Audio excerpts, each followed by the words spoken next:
Good afternoon. My name is Barb Ferguson, and it's my honor to welcome all of you here as the president of the League of Women Voters of the Holland area. It's my honor to welcome you to this town hall on the importance of voting. I would like to extend our appreciation to I Am Academy, the Alliance for Cultural and Ethnic Harmony, and the Grand Rapids chapter of Delta Sigma Theta for their support of this event. Special thanks go to the hardworking committee who organized today's town hall. League members of Viola Jackson Cleveland, Cookie Yarborough, and Janet DeYoung. They have put a lot of thought, a lot of planning, and a lot of energy into creating the space for this important conversation. Thank you to each of you who've joined us this afternoon. We appreciate you, and we applaud your engagement. A little bit about the League of Women Voters. The League was founded nearly 105 years ago to help women learn how to use their new right to vote. We are a nonpartisan organization. We do not support candidates, nor do we oppose candidates. However, since the beginning, our focus has been to empower voters through education and to encourage civic engagement. Our vote is our voice. Our vote tells our elected officials what is important to us. We use our voice to say who we think will best represent us and our community. The League is here not to tell you how to vote or who to vote for. Our mission is to empower voters to use their voice by providing information about issues and candidates, enabling voters to make informed choices. This afternoon, we are going to hear from local community leaders who have amplified their voices through civic engagement. I'm sure the stories will encourage and inspire all of us. Now it's my pleasure to introduce our MC for this afternoon, Catherine Curry. Catherine was a career educator. She still is, actually. She retired as a secondary principal and is now acting as a leadership coach, an equity and inclusion trainer, and a school reform specialist. Thank you, Catherine.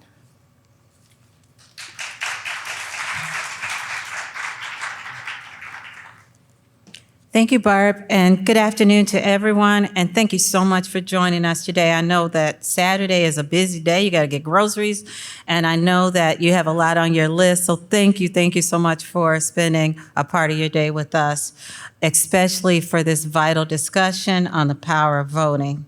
Again, my name is Catherine Curry, and I'm so honored to be able to serve as the MC for today's event. Today's event is hosted by the League of Women and Voters in partnership with I Am Academy, the Alliance for Cultural and Ethnic Harmony, and the Delta Sigma Theta Grand Rapids chapter.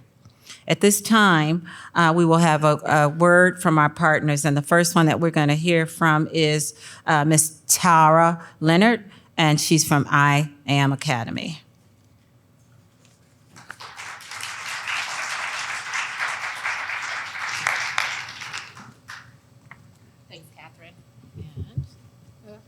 Tall. Perfect. Welcome everyone on this beautiful sunny Saturday in October. Those of us here, West Michigan, we know to count our weather blessings.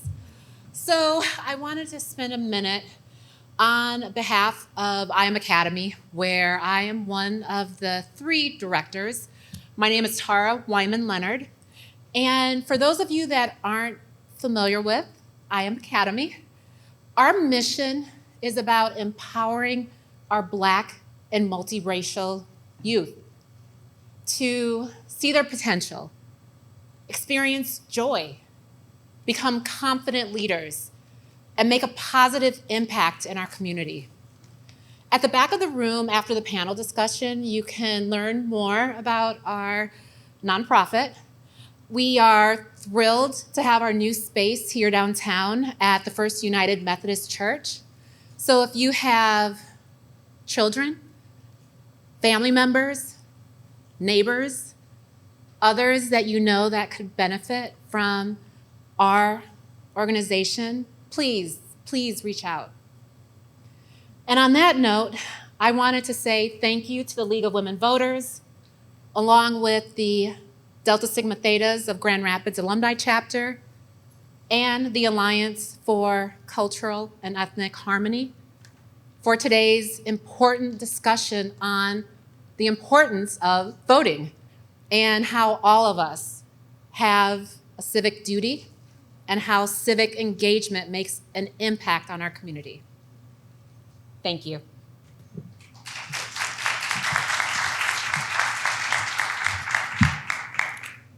Thank you so much. Next, we're going to have representing the Alliance for Cultural Harmony, Viola Jackson, Cleveland.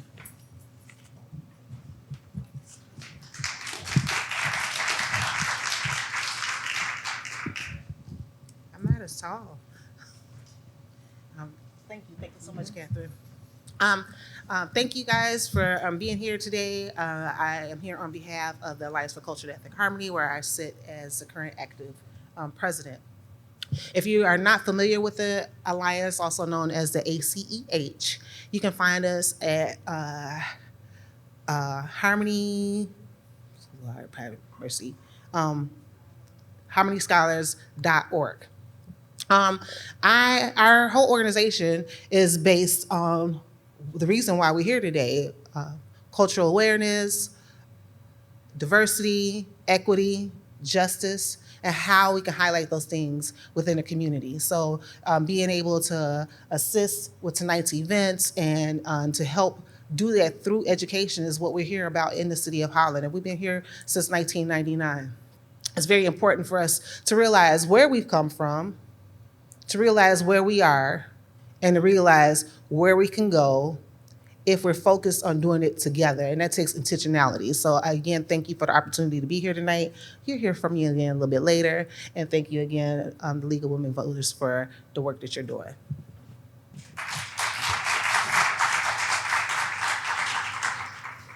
I'm wondering if our representative from Delta Sigma Theta, Alyssa, is here.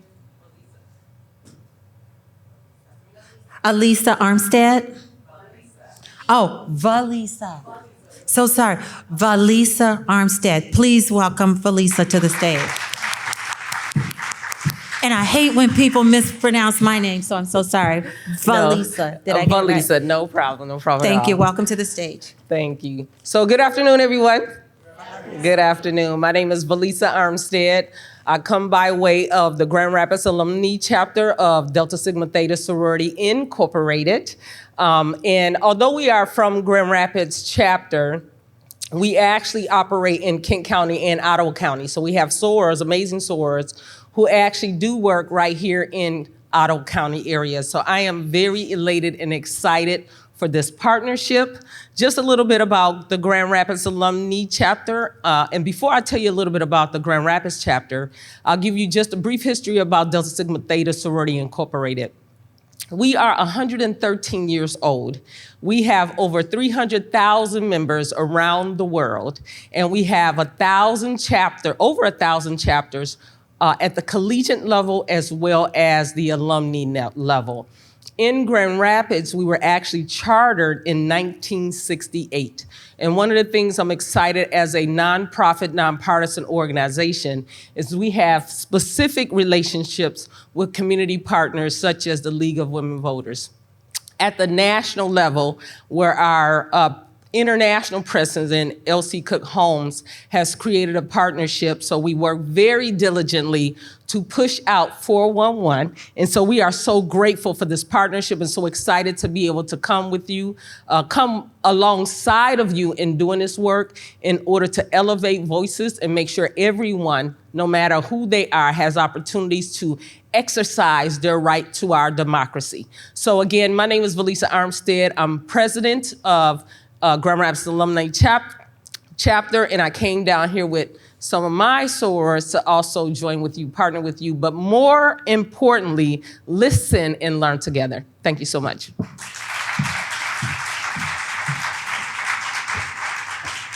Thank you so much, Valisa. And I was doing my little happy dance back here because thank you so much for giving and history and sharing some of the history of Delta sorority, because that's a lot of stuff that people really don't know about Black fraternities and sororities. So thank you so much for sharing that history and showing that how strong they are, and they are nationwide. Today's day, and today is a day, and I always use a word just to kind of set the tone and give us kind of a click word that we can all remember the purpose. And I'm using this word for today, and it's empowerment. This event is not just about talking, it's about understanding how our voices and our votes can shape the future of our communities. Together, we'll explore the challenges of voter suppression, community representation, and the ways we can build a more empowered, civically engaged future. Now, at this time, I'm going to present Dr. Fred Johnson and a little bit of information about Dr. Johnson. Dr. Fred L. Johnson is an esteemed professor of history since 2000, bringing a wealth of experience and insight to both academia and public speaking. He's a graduate of Boise State University. He earned his MA and PhD from Kent State University and completed his MDiv at Western Theological Seminary in 2015.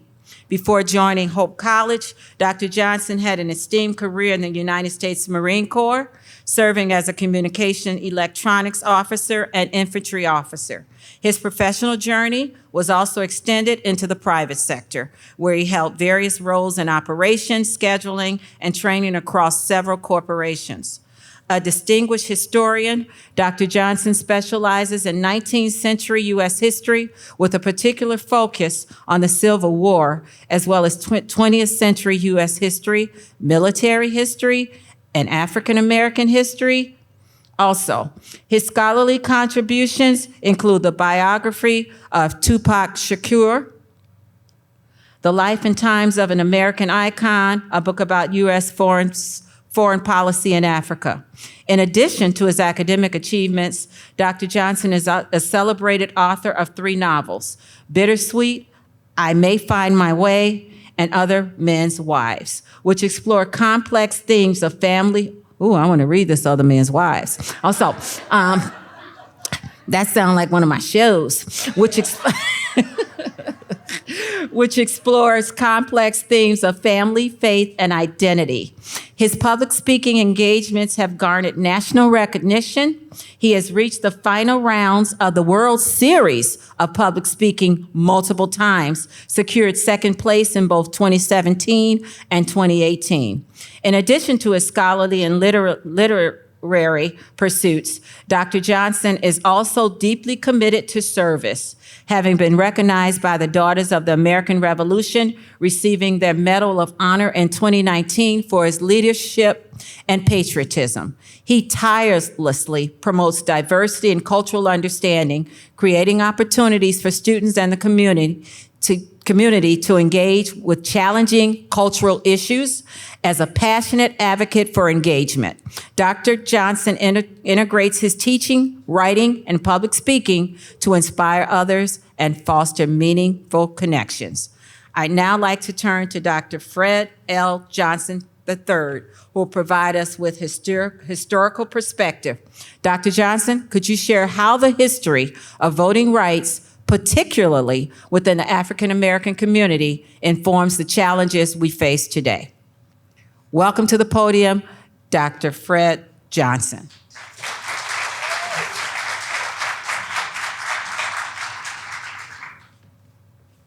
Good afternoon, everybody. I'd like to thank in particular the League of Women Voters for giving me a reason to not grade any more papers this afternoon. Voting.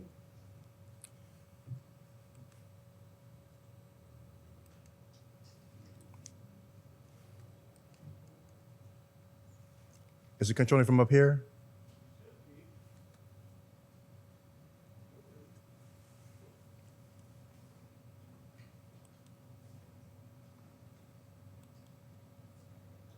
Let's start with 1787.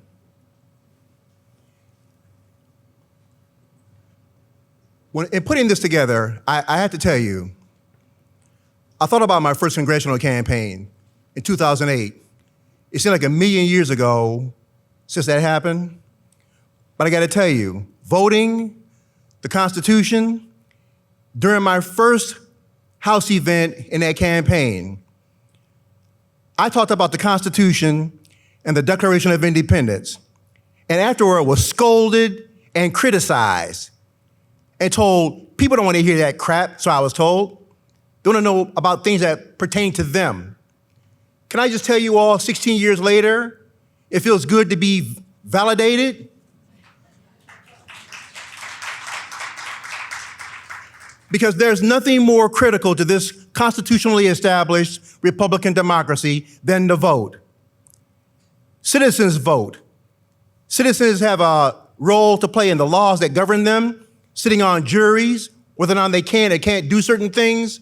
So having the right to vote is more than just about having a voice in government, which is powerful enough all by itself.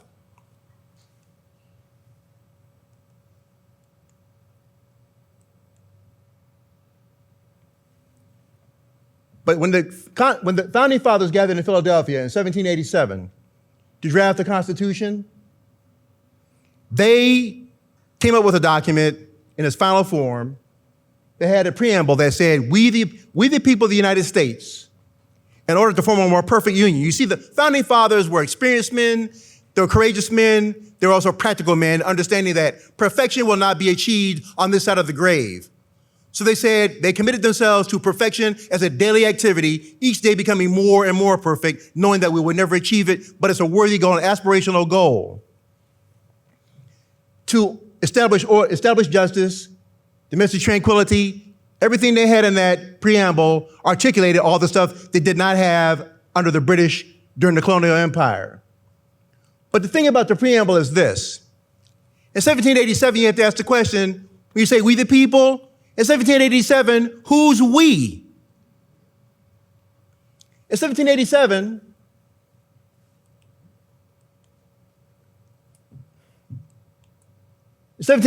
we does not include Native Americans. In 1787, we does not include women. In 1787, we does not include poor whites. In 1787, we absolutely does not include black people. So it turns out that in 1787, we included a very narrow slice of society, meaning wealthy white male landowners. So we need to also wrap our minds around the fact that that meant that in 1787, most white men were not included in we. So the franchise is going to be expanding from that point forward.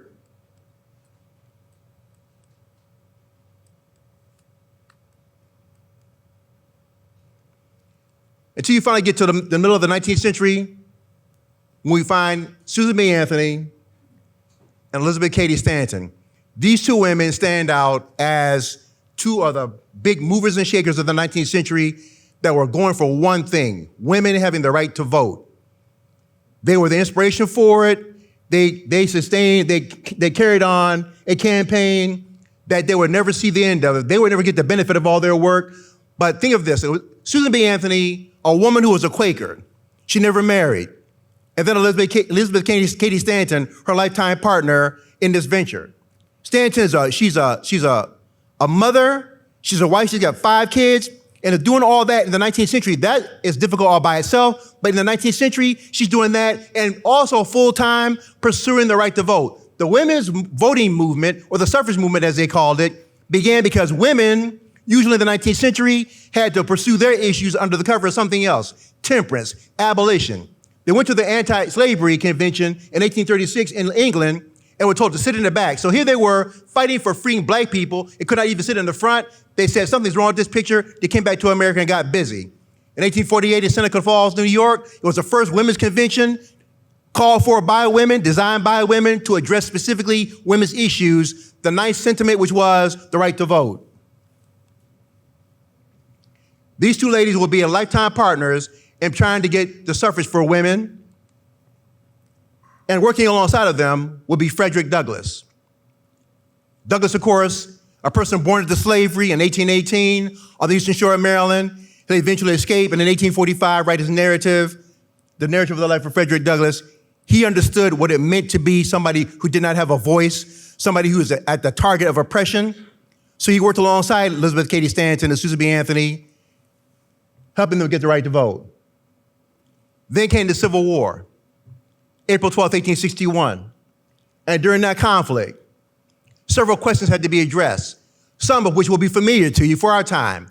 One question like this: can you actually stage an insurrection against your government and get away with it?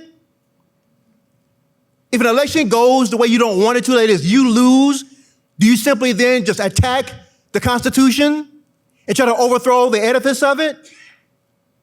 Do you not just go home and wait your turn the next time? Or do you walk away and then wage literal war on your government?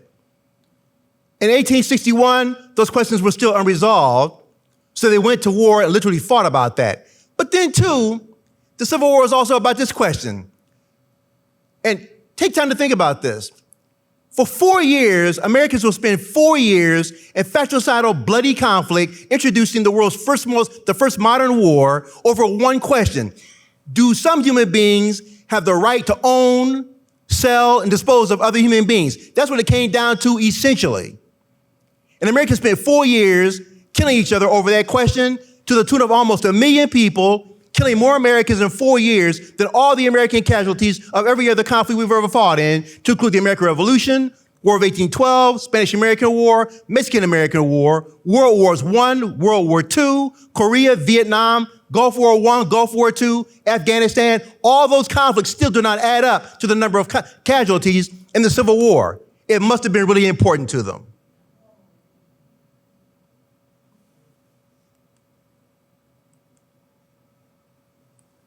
As it turns out,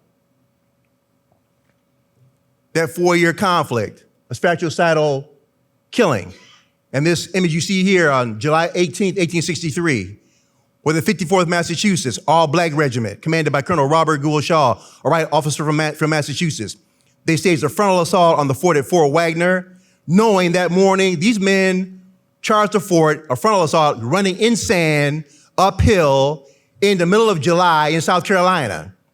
There was an ocean to the left flank and a swamp to the right flank. I know of only one person who's ever walked on water, so they weren't going to go get at it through that way. Which meant that the people at the fort where I'm standing right here knew they were coming, and all they had to do was aim their cannon and muskets down at them. They were going into a death trap, to be sure. But you know what? Here's what these men did that morning. They woke up that morning and said, "We know that today we're going to die. This is our last day on earth. But they've been saying that black men are too stupid and cowardly and spineless to fight for their own freedom.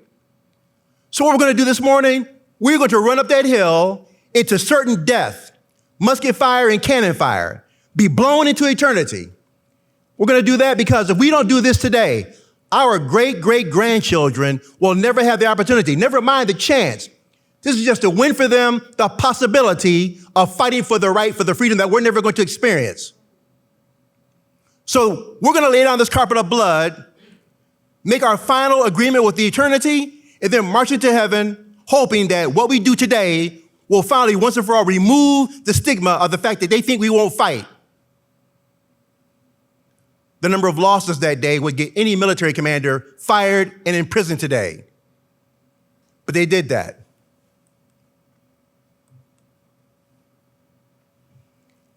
As a result of the 54th Massachusetts heroism and the 186,000 black men that eventually would go on to serve, that is 1/4 of the Union Army during the Civil War, which helped bring victory, the 13th Amendment was be passed to the Constitution, abolishing slavery legally. The 14th Amendment, which will establish due process, equal protection of the laws, and dual citizenship. And the 15th Amendment that will finally be ratified in 1870, which gave, sadly, only black men the right to vote. Women would have to wait until the 19th century, until the 20th century, with the 19th Amendment. But the thing that's always made me curious about this kind of thing is this. You know, there's some people who say when they talk about the Constitution, they start weeping, they get all trembly, they genuflect. The Constitution's the law of the land. I agree. But in 1870, when it came to the vote for black men, people simply just disobeyed the law. I mean, it's been amended. It's the living document. They've amended it. They simply decided we're just not going to do it. And then when the 19th Amendment was passed in the 20th century, similar reaction. when women get the right to vote. The 20th century came with it some age-old difficulties that were hard to shake. How do you fight a 4-year civil war and get rid of slavery? Constitutionally established, constitutionally validated, constitutionally protected, constitutionally perpetuated slavery that lasted from 1619 to 1865. Or to use Abraham Lincoln's mathematics when he gave his second inaugural address on March 4th, 1865, he said that we've been at this for 250 years. And Providence, that is, God may want this conflict to go on until every drop of blood drawn with the lash is replaced by another one drawn with the sword. And then the president said this. He said it's unrequited toil. If you've never had unrequited love, that's when you're in love by yourself. The person that's the target of your love either doesn't know it or they know it and don't care. Either way, you're in love all by yourself. So Lincoln's saying that for 250 years, folk have been working under an unrequited state that is without compensation, toiling for nothing. And since heaven keeps his books balanced all the time, we may have to pay for this in blood. Like John Brown said on December 2nd, 1859, when they took him to the gallows, and he said, I, John Brown, am now quite certain that the crimes of this guilty land will never be purged away but with blood. So they fought that war. By the time the 20th century came around, there were some curious things happening. In addition to the 15th Amendment not being obeyed, Jim Crow laws had replaced what they call black codes. The black codes have been the offspring of what they call the slave codes. Slave codes, black codes, slave codes, then the Jim Crow laws. And in this one, they say, no dogs, Negroes, or Mexicans. This is from Dallas, Texas. But don't get it twisted. This is in Dallas, but it's also in Louisiana, South Carolina, Maryland, Delaware. That is the former Confederacy, but also de facto in the North as well.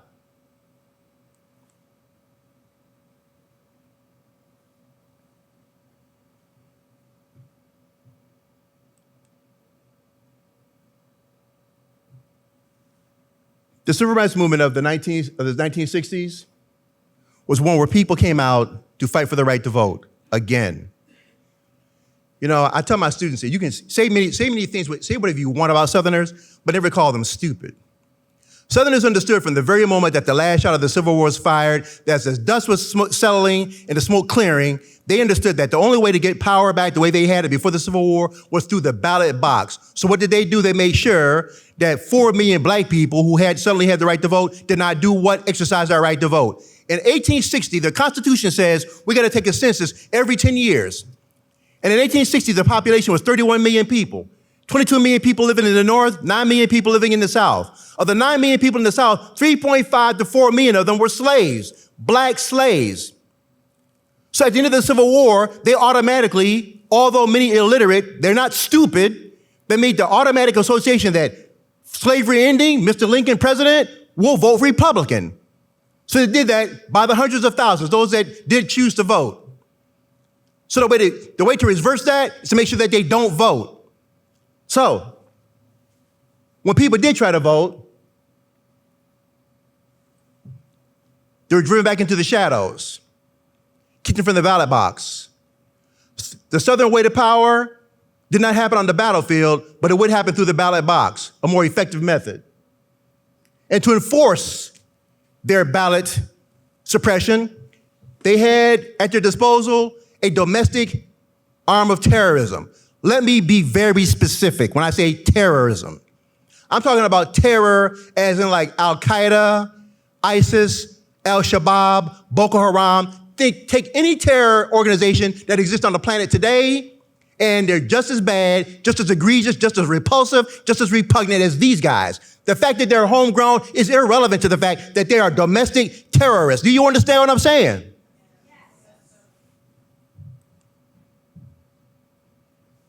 On August 6, 1965, the most unlikely character, Lyndon Johnson, a 6'4" white guy from Texas, became the foremost progressive civil rights president of the 20th century. Vietnam will kill his presidency, but Lyndon Johnson in 1964 signed into law the Civil Rights Act of 1964, revalidating, or let's put it like this, a do-over for the 14th Amendment. See, I get confused by this stuff sometimes. I always thought that if you amend the Constitution, that's the law, the final word. But it turns out in America, you can amend the Constitution, then you gotta go back and do it again. The 15th Amendment gave black men the right to vote, and by 1965, women will finally have the right to vote, but black folks still don't have the right to vote in 1965. So yeah, you gotta go back to the well one more time and do it over again with legislation this time. So now there's a constitutional amendment and legislation passed by the Congress. They have been bellyaching about the 1965 Voting Rights Act since the ink dried on the document, chipping away at it, trying to undermine it, circumvent it, navigate it, poke holes in it, do everything they can. They're at it right now as I speak to you.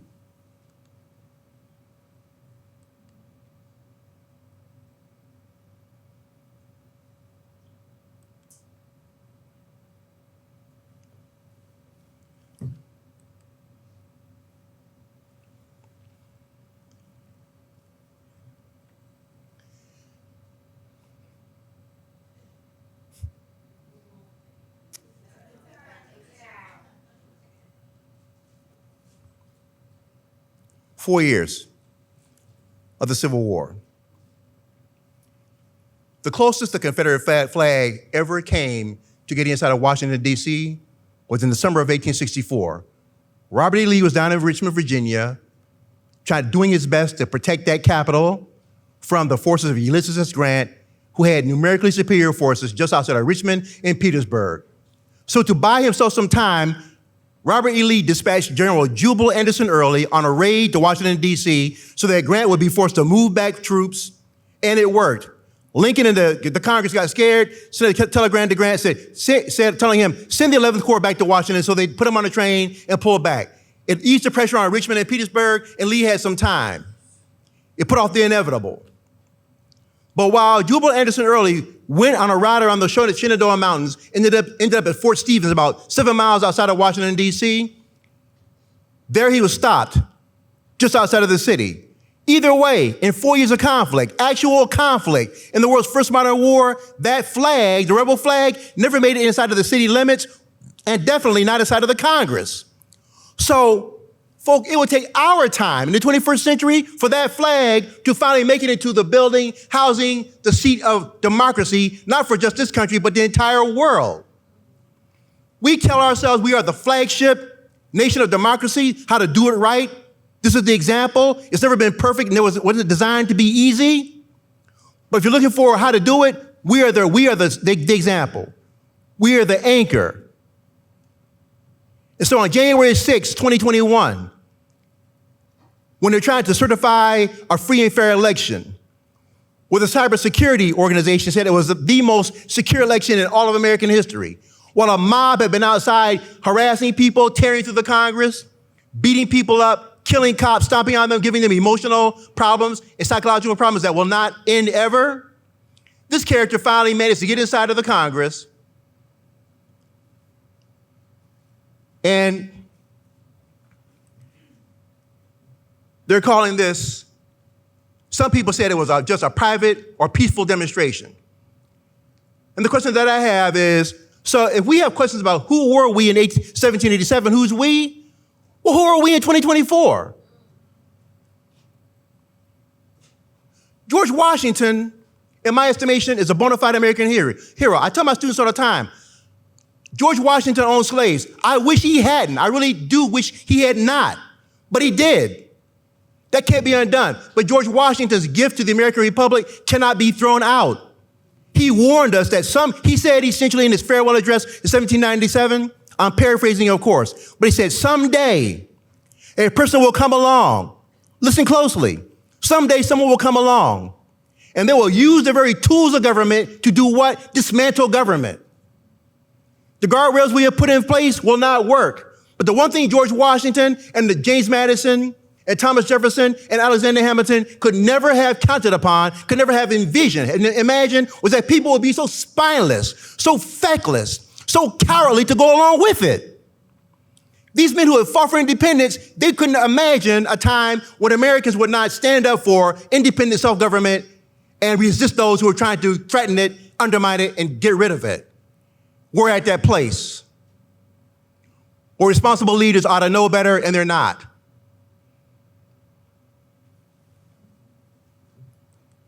So who are we in 2024?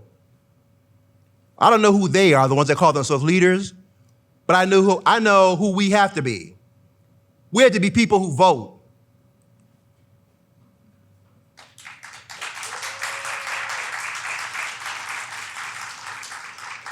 So just like on April 12th, 1861, when the Confederate batteries opened fire on Fort Sumter, can you really, I mean, seriously, can you really just storm the Capitol, ransack the Congress, and get away with it? I mean, ask yourself this question.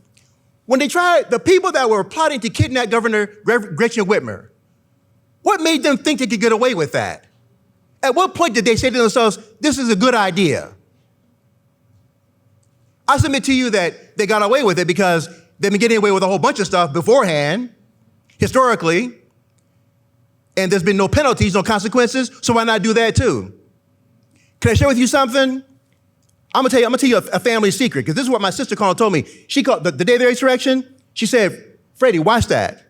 So I'm looking at it. She said, do you know any black people out there? I went, no. She said, why not? I said, because we know that given the history of this country, they'd be stacked like cordwood right now, shot down.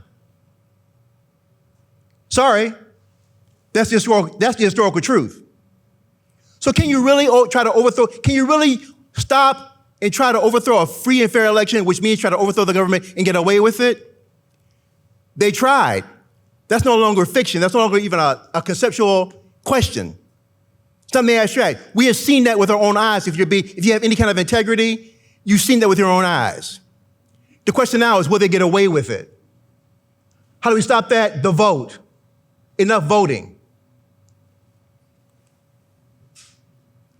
Abraham Lincoln, on November 10th, 1864, after having won his second election, which he quite frankly was worried about, even though the war was going good for him at that point, he still was not sure that the country would vote for him. I need for us to understand this very clearly. The country was in the middle of a civil war. Any leader around the world, and most people would understand that if you're in the middle of a civil conflict, there's actual shooting going on with real people dying real deaths.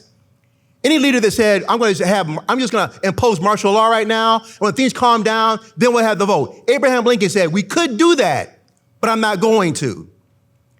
Such was his confidence in American Republican democracy and the people voting. He said, we got to have the election go forward. So he said on November 10th, after the election was over and he won, he said, we have to have elections. You got to have them. That's who we are.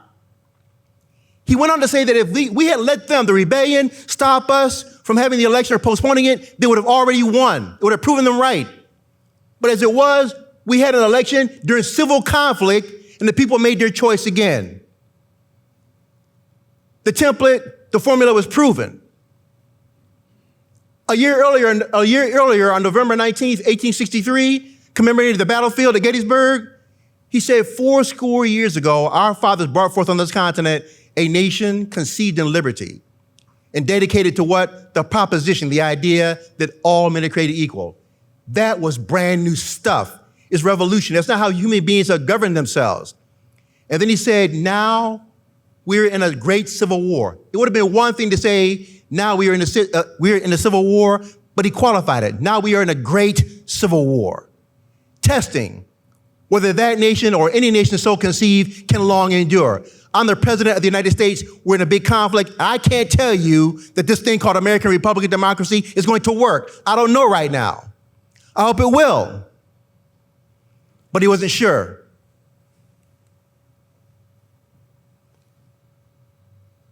We need to do our jobs and vote this election day. There's nothing, this is not hyperbole, there's nothing hanging in the balance except the very life and integrity and quality of this democracy.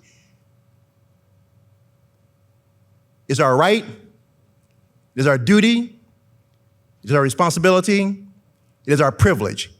Thank you for the time.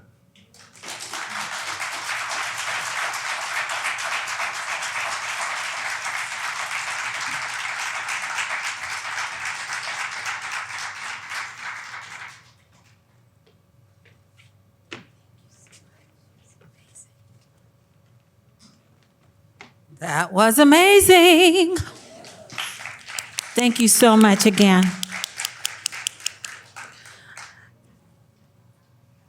What I most loved about what you said was it was true history, wasn't it? In my years, not only as an educator, but in my years of schooling as a little girl growing up in Chicago as a Black girl, that's what the most important reason why I went into education, because I wanted better outcomes for other little Black girls that look like me. You gave the true historical perspective. And what I do is, some of the things that I do, I teach cultural relevance teaching to teachers, and what he illustrated up there was not whitewashed. The only thing that we're trying to do with cultural responsive teaching is to show the other perspective. We want to show both sides of what happened, and you beautifully illustrated that for us today. So thank you so much, Dr. Johnson, for presenting that to us today.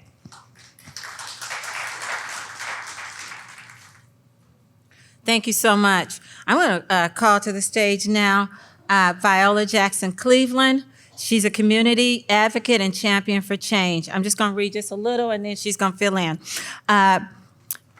Viola is a dedicated recreational therapist with over 20 years of experience in skilled nursing rehab, and has made Holland her home since 1998. Yeah, some of us been here a while.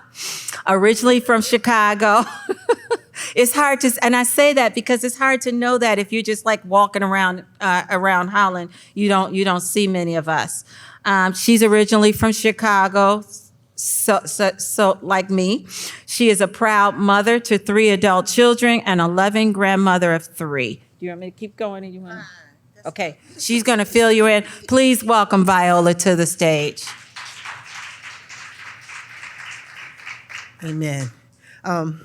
It's like, no, don't talk about me that much. Even though I had it here. As Sister Catherine has mentioned, I have been here since 1998. I make sure to say that because people have often asked me, like, how did you do that? And I like to say it's because of the relationships that I have developed in a time period that I have been here. Coming from a large city and being in a smaller city yet is something that I find very appealing. And because it allows for us to get to know each other more intimately and be able to develop, I feel like, bigger relationships in the smaller community. So before we get with our panelists that are here, I'd like to be able to introduce one that could not make it with us today, and that is Quincy Byrd. Quincy, we have a video from him. He has called Holland home for nearly 20 years. His wife, Sarah, works at Jefferson Elementary School, and they have 4 children, Quincy II, Holly, Ethan, and Daisy. Quincy and his family like hiking through park trails, neighborhood walks, sunny beach days, and outdoor activities. He has served in the United States Army and later in life attended Cornerstone University. He works as a quality engineer at Sec in Holland. Quincy enjoys giving back to the community by serving as a board member for the Lakeshore Habitat for Humanity and is involved in the Neighborhood Revitalization Committee. He also is an active member of his local church and is dedicated to volunteering in the children's ministry there. He was elected to serve the City of Holland on his council in November of 2015 as council member at large. So here is our video from Quincy. My name is Janet DeYoung. I'm a member of the League of Women Voters of Holland area. And we're here tonight with Quincy Byrd, Councilman at Large for the City of Holland. Welcome, Quincy. Thank you. You're welcome. We're delighted that you could fit this into your busy schedule. Thank you for being here. Absolutely, not a problem. Quincy, you've been serving on Holland City Council since 2015. When did you first have an interest in public service? I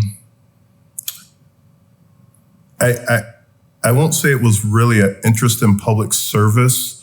I went on a mission trip to Peru, Tarapoto, Peru, and came back. I've been in automotive all my life, and I came back with a paradigm shift. And after seeing what I did, the people lived there, poor, and they were some of the happiest people I've ever met. And so coming back and working in the automotive industry and manufacturing and seeing how people treated each other over very minor things led me to want to do something different. I didn't know what I wanted to do, so I went to City Hall, had a friend, Esther Fafowski, and I sat and talked with her for a while. About 1 hour and 20 minutes.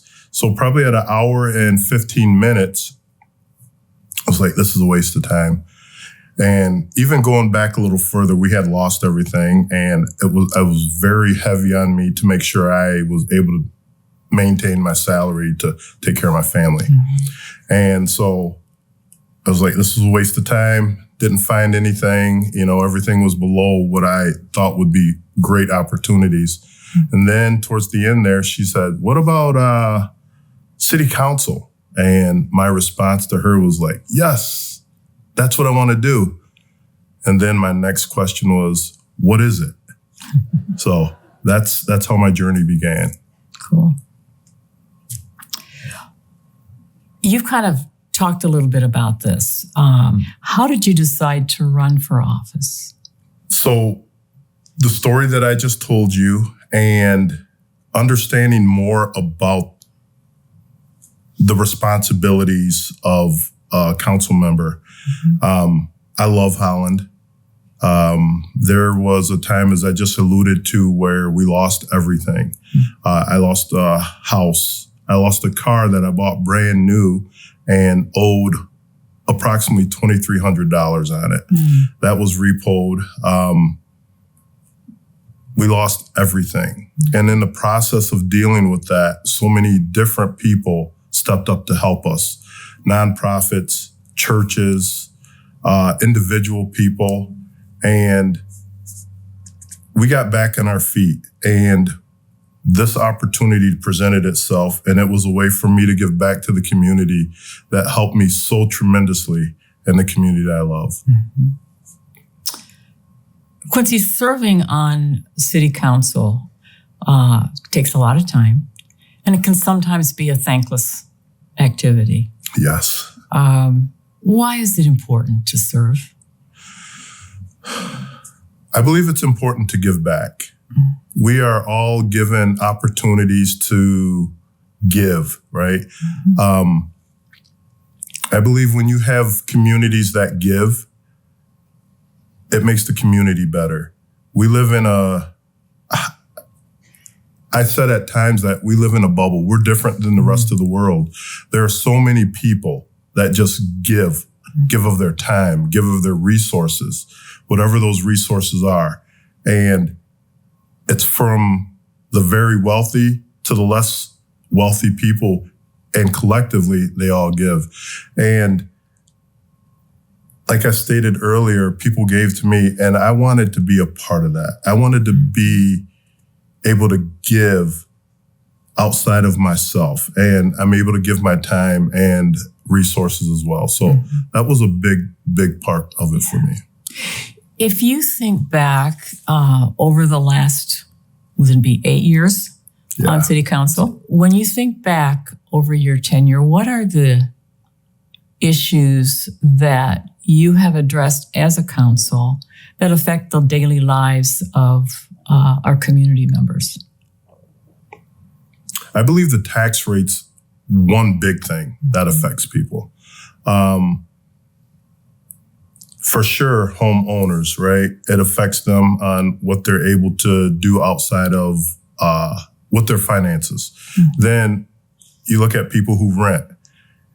If that tax rate is high, then the people who rent, it more than likely is passed on to them. So it affects them as well. I think that's one big thing. During my whole tenure on council, we have not raised the taxes one time. And that's something that I'm very proud of. I seen a YouTube clip yesterday, and it had a family going to McDonald's, and they ordered all of this stuff. and it rang up to $10 and some change. And this was in the 90s, early 90s. And today they rang that up and it came to almost $40. So everything is going up. You know, you look at food, you look at gas, that's something we've been hearing a lot about. And when you look at what Holland has to offer, fire, police, community involvement, parks, beautiful roads, beautiful, when you look down roads, especially in the fall time, or spring when everything's blooming, like the lands or the roadscape is so beautiful, the sidewalks, and those are things that cost money, right? It's not free. And so to have all of those things and to say we have not had to raise the taxes, I think that is a huge benefit to the community. And then thinking ahead, what do you see as the issues in front of the city of Holland that will impact those who live here? So talked about money, right? I think that is one of the biggest things that affects people. And as you ride around, you see all the developments going up. You see the apartments going up, some neighborhoods going up. All the things that Holland has to offer, the new civic center, the possibility of a marina being put in. These things add value to Holland. And when something's valuable, the price goes up. I don't want to see people who have been, or people who are in the position that I have been in financially, where they don't have a lot of resources financially, where they are priced out of this community. I don't want to see that happen. I've met so many people who come here because it's the greatest place on the planet, I think, to live, except in the winter. And everyone's pulled here. You are where you are and have the influence that you do because you were elected. Yes. You were elected to the office that you hold by city residents who went to the polls and said they wanted you to represent their interests on city council. What would you say to someone who wonders whether their vote really makes a difference? What would you say to them? First of all, you stated all these people went to the polls and elected me, say that I would be their voice. That's still very humbling to me. I made the phrase at my, I guess, election night party that I came to Holland and nobody knew who I was. And here I am now. I had so many people who believed in me. And so I wanted to put that out there, and I'm very thankful for that. And I don't take that lightly at all.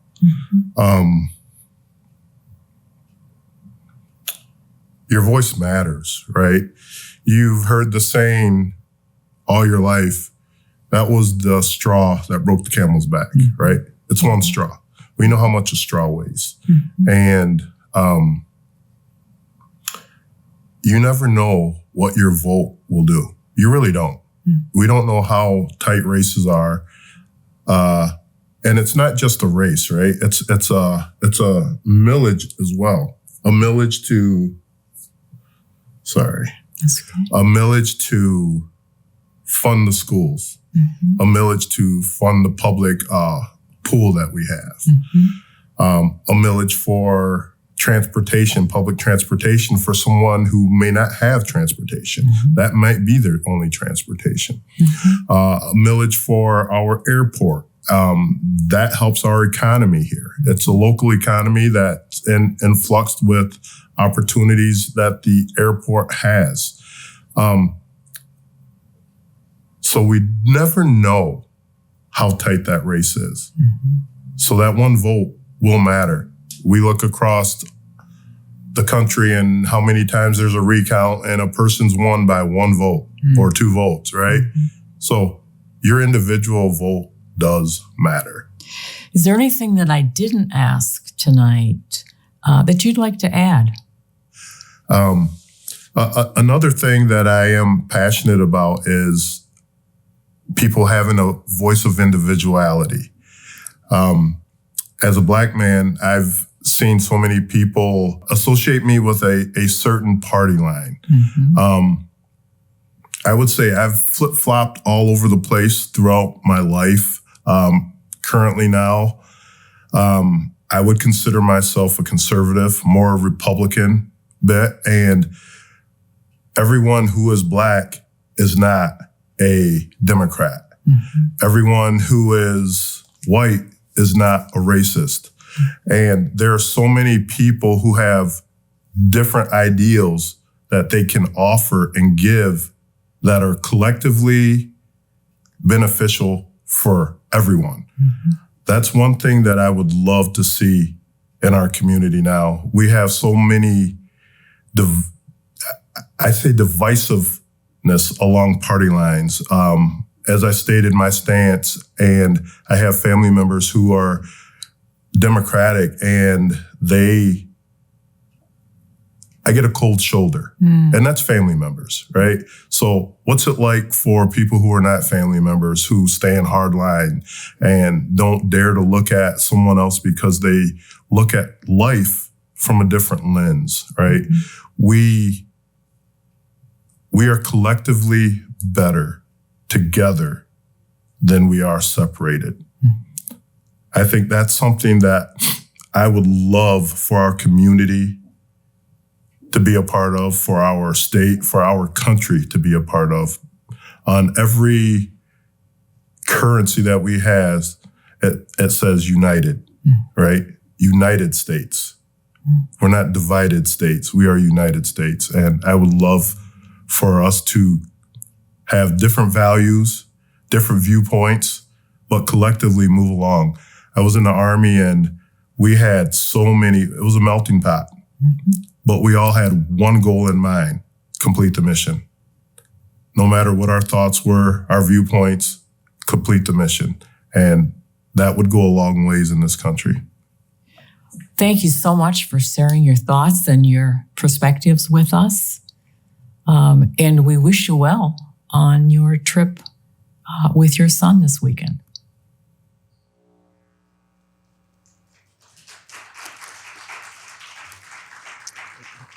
Thank you. Thank you, Quincy. Yeah, he was unable to make it with us today, but we wanted to make sure that his voice was heard. And at this time, I'd like to invite our panelists that are here this evening to come towards the stage. We're in for a treat this evening with our three guests that we have here.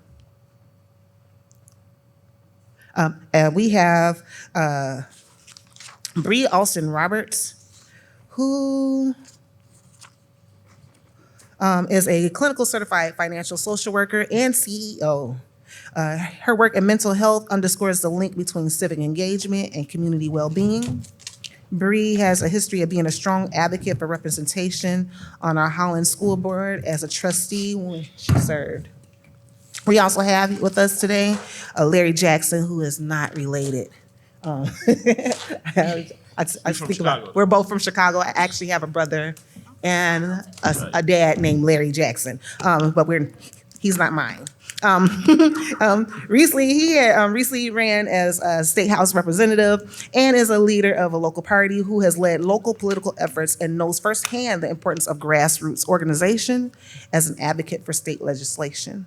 And finally, we have Dr. Fred Johnson, who we heard earlier, a historian and professor at Hope College, who has already provided the deeper historical context for today's conversation, draw connections between our past struggles and voting rights and the current challenges we face. He also has much experience advocating for us on the congressional level as a nominee for Michigan's 2nd Congressional District and bringing his passion for leadership and civic engagement to the political arenas. Now that we have met our esteemed panelists, we'll move on to our discussion.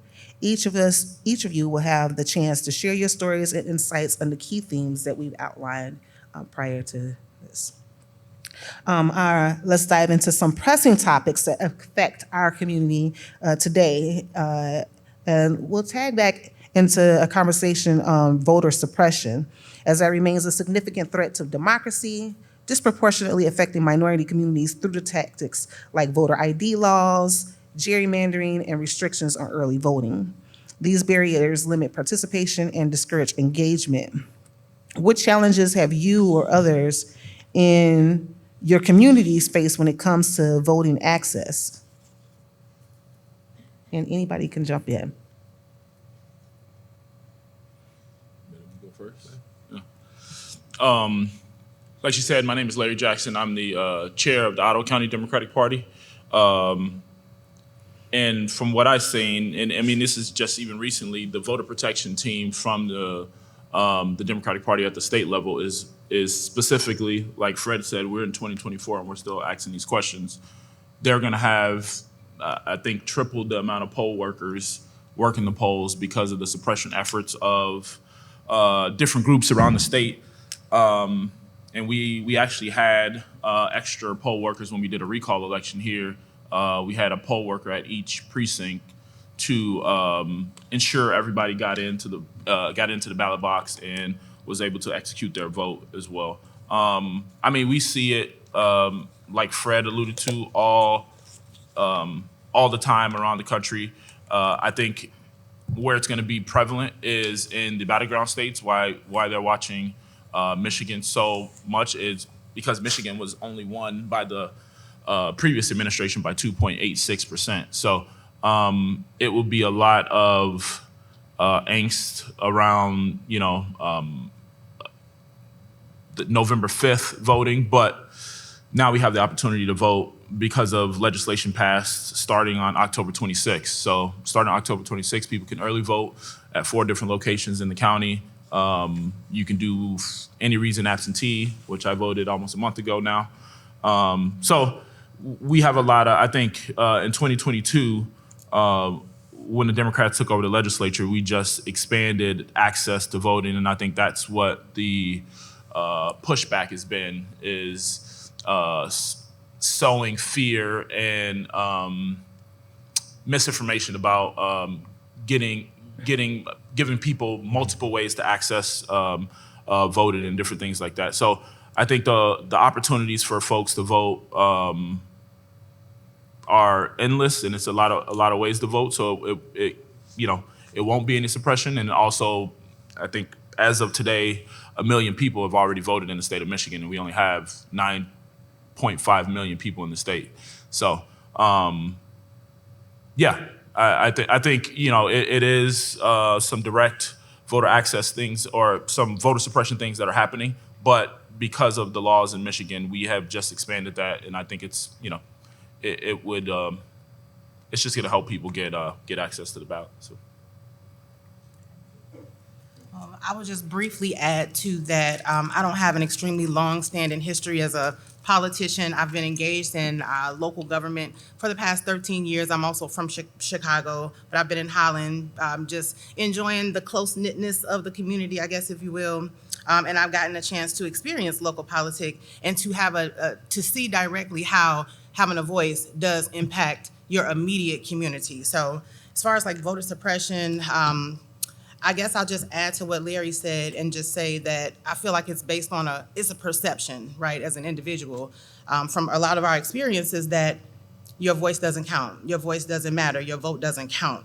And so I think that as long as we continue to have organizations like my beloved sorority, Delta Sigma Theta, volunteering in our communities, just constantly facilitating discussions about the importance of voting, utilizing your right as your right to vote. I think that the perception will start to hopefully shift, and then we can start utilizing our right, using our voice, and then making an impact at least, in your local communities. I'm not so much worried about external attempts to suppress the vote as a concept that I call self-suppression, which applies specifically and is relevant to this area. I simply cannot tell you how many times in the 2 congressional campaigns I ran in 2008 and 2010, I heard it so often it became the phrase I hate the most in the English language. You got an uphill climb. Yes, it's got an uphill climb. That's called politics. I understood that running as I did in this area, that it had a tradition of, a certain party that's always, that generally wins. But in spite of all that, and it was difficult. And I was working full time at the college, still teaching my usual load of classes. Sleep was a foreign concept to me for 3 years. I was still trying to figure out how I did it. And there were lots of times where I ended up in the wrong place because, quite frankly, I was sleeping while awake. It was hard. But in 2008, in spite of all the talk about uphill climbing, no one's ever done that before, and are you sure it's gonna work, and blah, blah, blah, blah, blah. In 2008, we won Muskegon County. That had never been happened before. Mm-hmm. In 2008, we won Holland City. That had never happened before. So the biggest thing that I had to do was first get people to understand that if you put in the muscle and the work, change can happen. Overnight, fast, preferably, but maybe the next cycle. So overcoming all the stuff that people had been told and been telling themselves for generations, and once we show that it could be done, the Muskegon could be done, could be won, the Holland City could be won, then it became more likely that other people could do it too. Rob Davidson showed that it could be won even farther. So the biggest challenge I've had so far is getting people at the national level to stop buying into the same narrative so there can actually be a chance to do so. So why do so? Stop the self-suppression. And at the same time, a campaign is not going to run itself. People got to get out there and start doing it. The last thing I said in 2010 was, because there was a guy named, it was in Detroit. We were at the Detroit caucuses. Lance Enderle was running in the 8th district. I saw this guy out in the hallway bawling, weeping, because people had come to him and said, "Will you run for us?" And so he said yes. He's an American citizen. He felt it was his duty and he did it. And then the moment that he said yes, crickets. No support, nothing. And I said, "I know how you feel." So I went and spoke for him that day at the caucuses. And I told the folk, I said, "You know what? I don't know how you win a battle if you don't show up at a minimum. Gonna win a battle, you gotta show up for the fight." So I said, support him. Don't send him out there, because you know what? This thing about, as Larry can tell you, politics gets personal. You end up exposing yourself in ways that you didn't think. You learn some things about yourself. You learn some things about people. It's deeply personal, and it changes you. Mostly for the better, but sometimes leaves you wondering at 3 o'clock in the morning, why am I doing this? So I would say that we have to sit up and tell ourselves that this can be done. If it is an uphill climb, then get your hiking shoes out and walk up the hill. Yeah. That's a great segue in just how we can have community representation. It's crucial for us to have minority communities represented in political spaces, and this ensures that our issues, healthcare, education, housing, are addressed, amongst many others. How can we encourage more African Americans and other minorities to step into leadership roles, whether by running for office or getting involved in political organizations?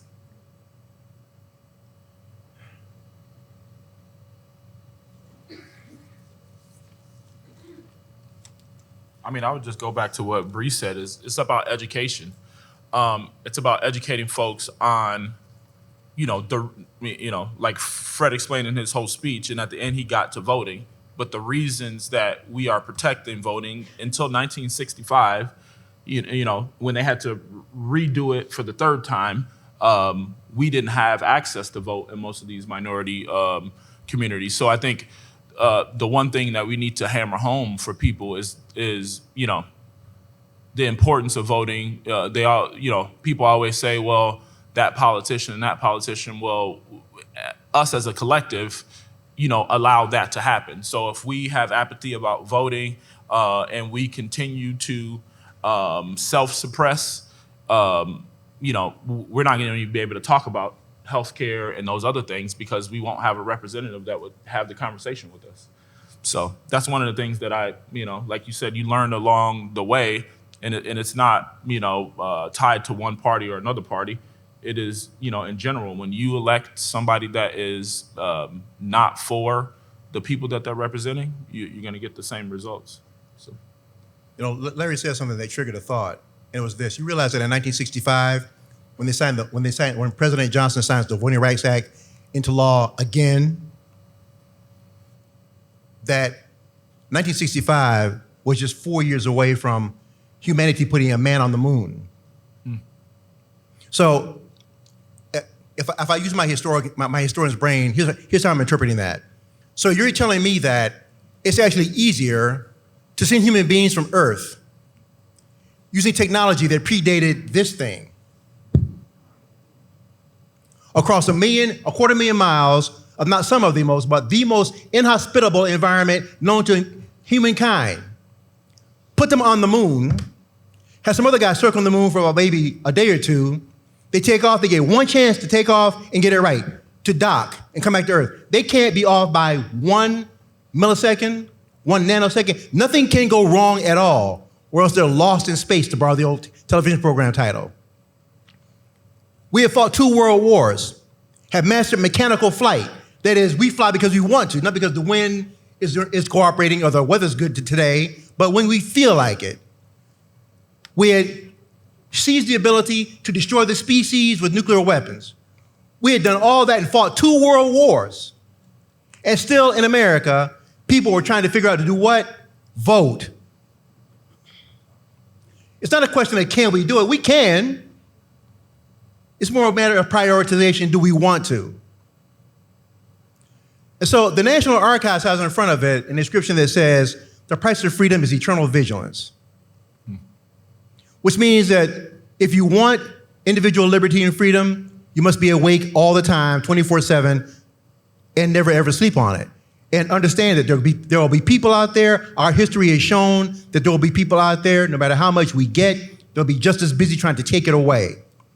So it's a conflict that never ends. You can never not be asleep, never not be vigilant. So how much of what we get will depend upon so much of what we do. The vote is essential.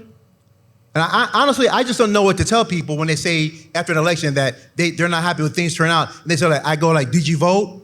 No, I didn't. Well, I don't have nothing to say to you then. What am I supposed to say to you?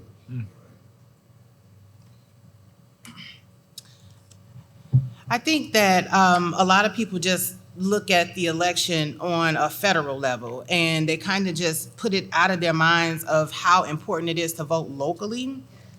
And I think that that's a big part of the problem, because we don't have the full understanding of how everything kind of trickles down. The president is the person who we may see, but it's all of those legislators and everything else from the top to the bottom that collectively makes the decisions that impacts our lives, impacts our futures, impacts our children's education, our healthcare rights, et cetera. And so I think that just continuing to educate each other, community leaders facilitating events like this and just having us, collectively, just share our experiences and encourage people about the value behind your voice and your vote. I think if we continue to do that, then that'll ultimately give us a better outcome.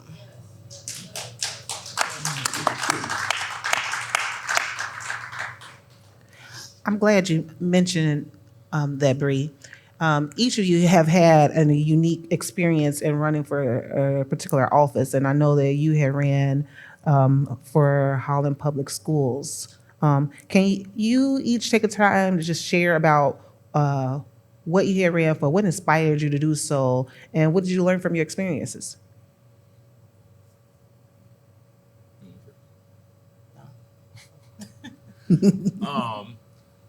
I moved to West Michigan probably 7 years ago now, and I moved to Holland 3 years ago. And 6 months after I moved to Holland, I was running for office. So, I think my public service appetite started when I was, 17, when I was on the couch and my parents signed me over to go to the Navy. I've always wanted to do it. I was a firefighter, one of the first black firefighters in Spring Lake, Michigan, 30 minutes up the road when I got here.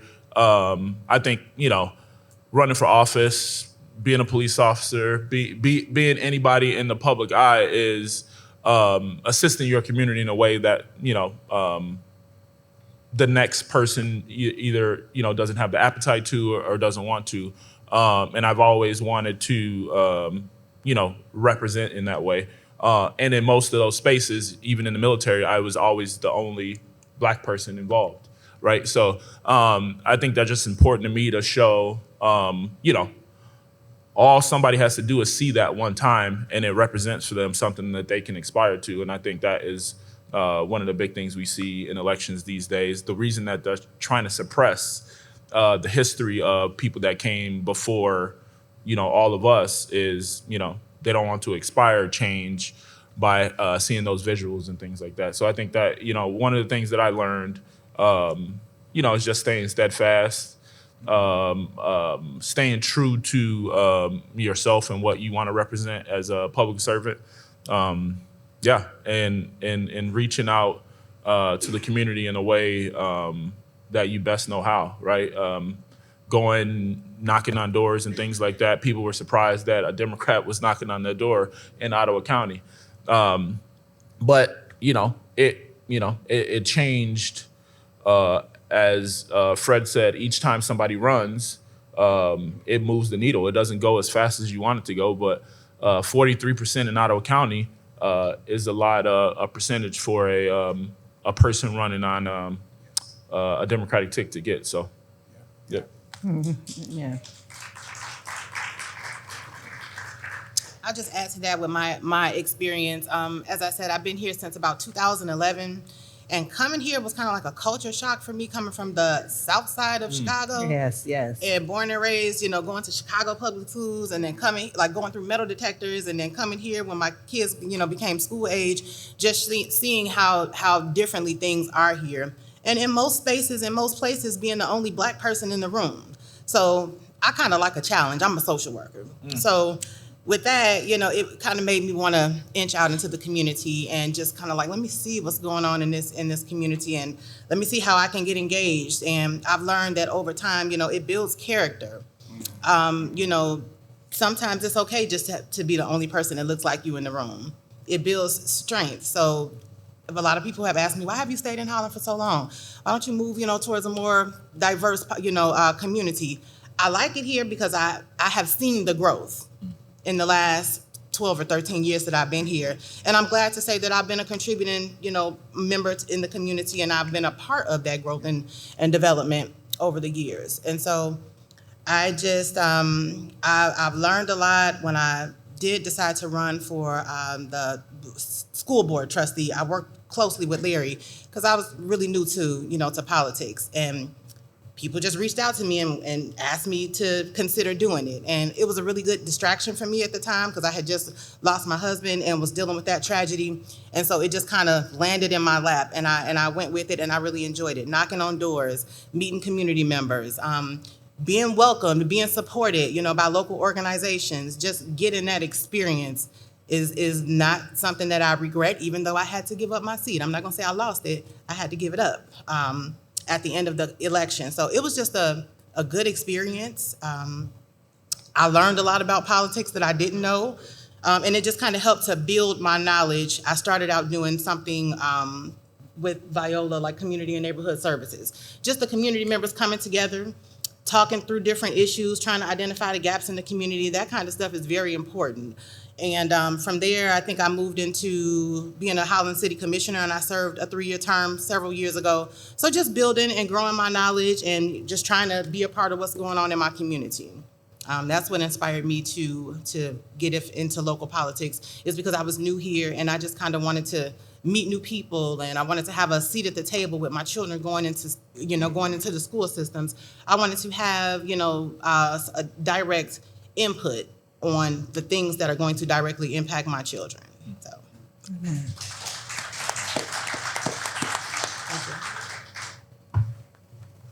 I spent the first half of my childhood in the Philippines and on an Air Force base. And while in school there, I heard all the things about the American Revolution. And in the Philippines, a major hero, American hero for the Filipino people is General MacArthur, who in February 1942, when he was ordered by President Roosevelt to leave the islands and begin a counterattack or planning for a counterattack, he left and he told the Filipino people, "I shall return."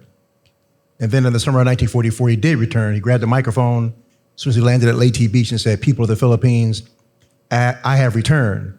So I grew up on hearing those kind of stories about, the Americans coming to liberate the Filipino people and, liberating the camps in Europe from the Nazis, and just, the flag and the American eagle meant freedom, liberty, and opportunity. And that was a great thing to grow up with. And then we moved to Maryland, which is not the lower South, it's the upper South, but it's still the South. And the America that I encountered there was so radically different from the one that I've been taught about in school. And I began asking, how could this be? And I had been asking that for most of my adult life. So when the people, had been considering, they said they had been looking at me and wondered whether or not to ask me to run. And so when they asked me, I thought about other people that had had a view of America that suddenly changed. I thought about James Werg.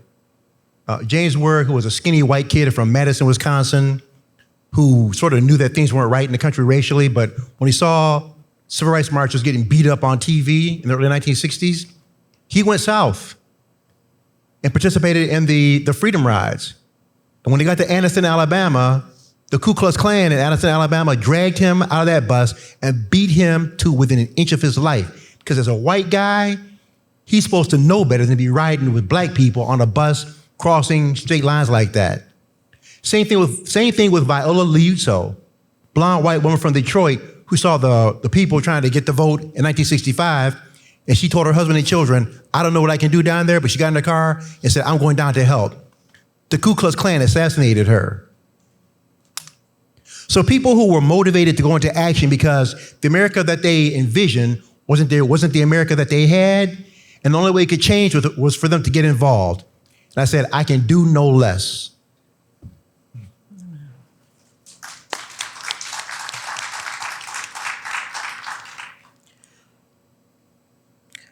So that leaves me with a couple of questions as I listen to you.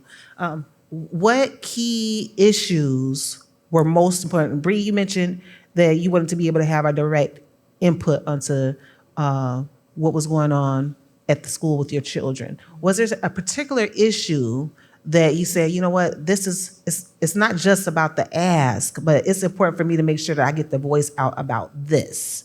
Is there anything in particular that stood out to each of you? I can say, and I'm very passionate about this as a parent, with regards to my children and their experiences in Holland Public Schools. So it was definitely a couple of very specific situations, dealing with school leadership. And I just got into a point where I was in a position where I didn't trust the leadership. And I felt like my son in particular was very much so targeted, by people in higher positions within the school. And it was an uphill battle for a couple of years. And that was what made me want to be able to say, okay, let me have a seat at the table and figure out how are we handling discipline? How are we approaching situations with students with disabilities that have impulsive characteristics? How are we dealing with that? And then how are we disciplining our children when you compare a black child to a white child? How many strikes does my son get? How many times does he have to get expelled or suspended for persistent disobedience? Before we realize that this it's an unjust, and it's just not right. And as a parent, I was very upset, and I had to advocate for my children, and I had to teach them how to advocate for themselves. Mm-hmm. And so that starts at home, and they also need to see me being an advocate for them as well. So that was really why I said, all right, when that opportunity came across, and a lot of people reached out to me, and I guess maybe people just thought that I would, want to do something like that. And I just took the opportunity, and I said, I'll do it. I'm not a huge politician, but it was a learning experience, and I felt like I gained a lot from the experience, just even from serving for 6 months. My children got a chance to see me be more present, at the district and in the schools and things like that. So it was an overall good experience, and I got a lot out of it. Amen. Yeah.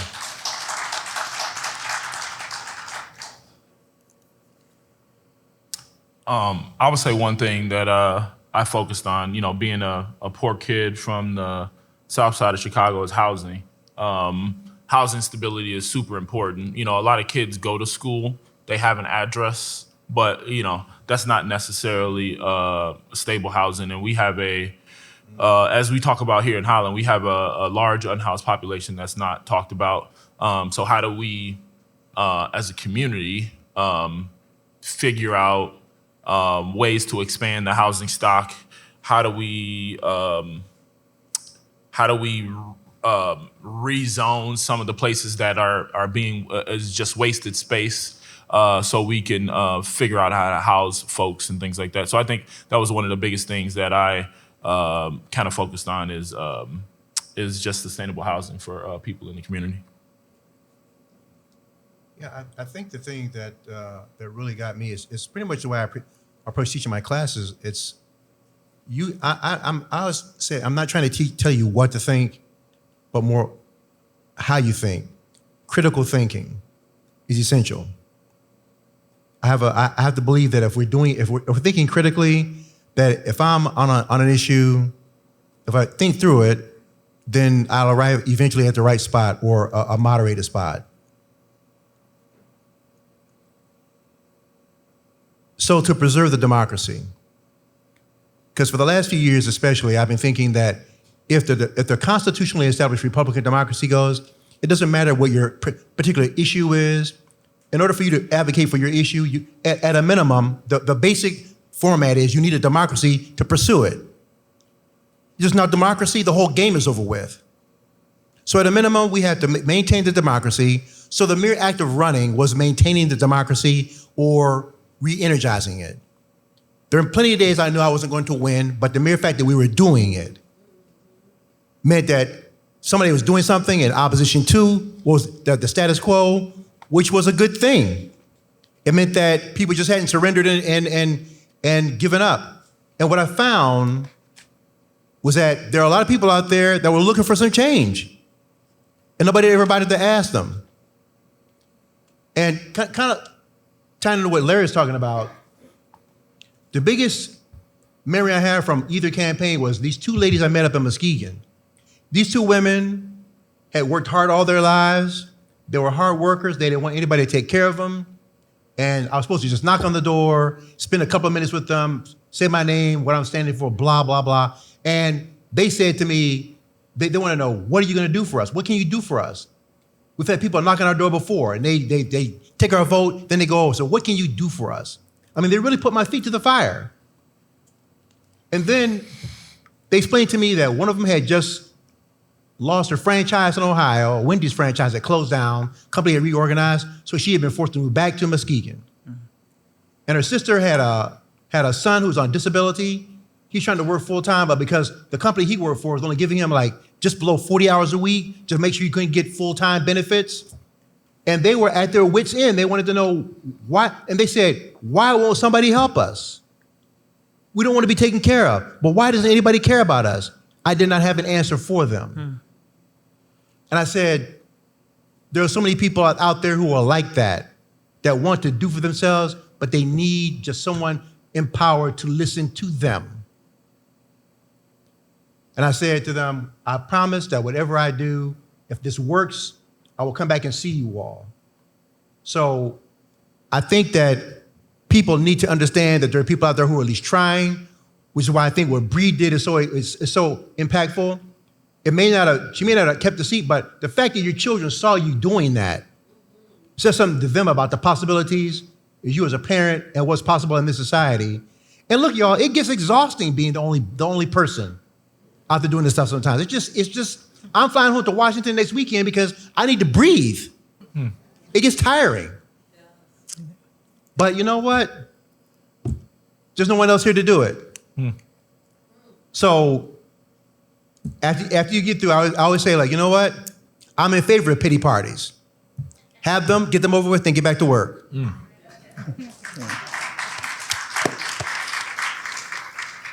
I'm glad you mentioned our youth. I have two more things, and then we can bring it to the end. One of the things that I found important to me when I moved here is just like Bree. When we moved here, the population for African Americans was less than 2%. Coming from the west side of Chicago, which is the best side if you didn't know. Coming from the west side of Chicago and a community where everybody looked like me, and coming into a place that every time my children saw somebody that looked like them, they thought it was a relative. Because it was so few that we saw in the grocery store. Is that my cousin mama? No, baby, no. And I can remember getting a packet from the school teacher when Sherelle got ready to start kindergarten, and the teacher on there is like, what do you want us to know about your child? And I said, that she's African American. Right. Because we're a large Dutch community, right? And throughout the years, being the parent to make sure that I'm in the spaces and places for people to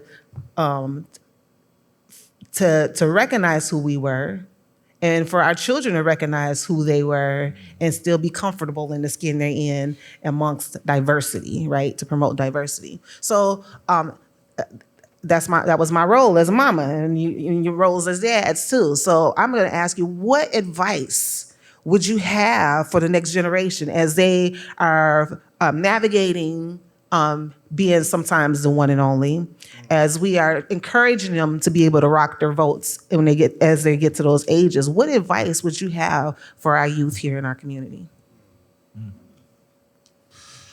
I would say one of the things is don't put too much pressure on yourselves being the only person in those spaces.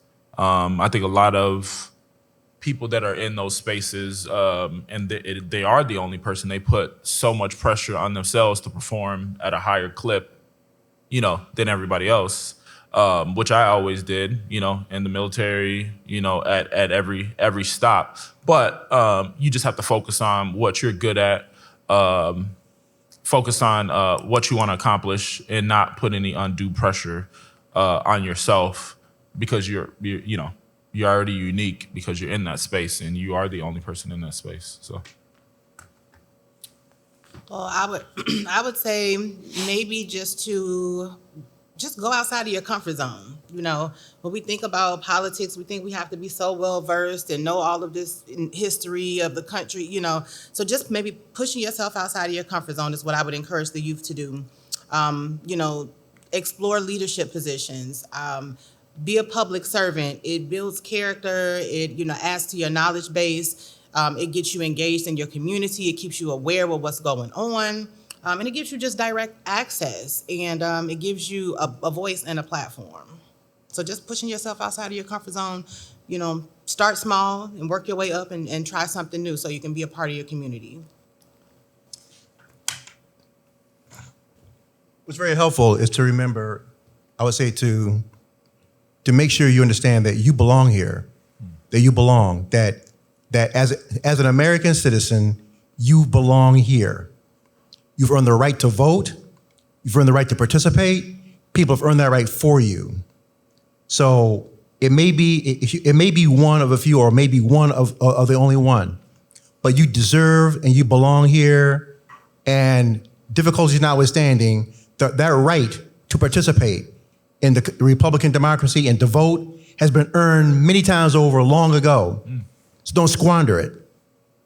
Many people act like when they do this for the first time that somehow they're breaking new ground. They're breaking new ground for themselves, but that ground's been broken before. The question now is just taking the right that's already been won and earned and achieved and moving it to the next stage, like Larry pointed out earlier. So you have it. It's been won. It's been earned. It's been achieved. Now go forth and exploit it. Use it to the best of your ability and pave the way for somebody else. Amen. Before I said two, but it made me think, listen, each of you, as you were navigating, you said somebody came and asked you to consider your running. What particular advice would you offer to young people aspiring to leadership roles in politics or community service? Well, for me, nobody asked me. I actually found somebody in Grand Rapids, and they told me to call these people over here. But I mean, I would say educating yourselves about first how the system works for somebody that looks different than what the system is built for, like Fred has talked about. Educating yourself about the different levels of government. If you want to get civically involved, and then reaching out to a mentor, right? I think one of the biggest things that the first person, after I got involved and met some people in the community, some people on my kitchen cabinet told me to go meet Fred Johnson. So I would say, people that can provide you the template and the education about, the community that you're in and the people that you're going to be serving, and then what the hurdles are going to be for you to just be part of that conversation, I think is super important. So. Mentorship has always been something that I feel is very important to me as well. I feel like in any field of study or whatever it is that you're trying to do, it's always someone else who came before you that paved the way. So we don't always have to be so overwhelmed with reinventing the wheel, right? So, and networking within your community, that opens up doors that you didn't even know you needed to be knocking at. And sometimes, you put yourself in a certain position to add value to your life. And like I said before, just getting outside of your comfort zone.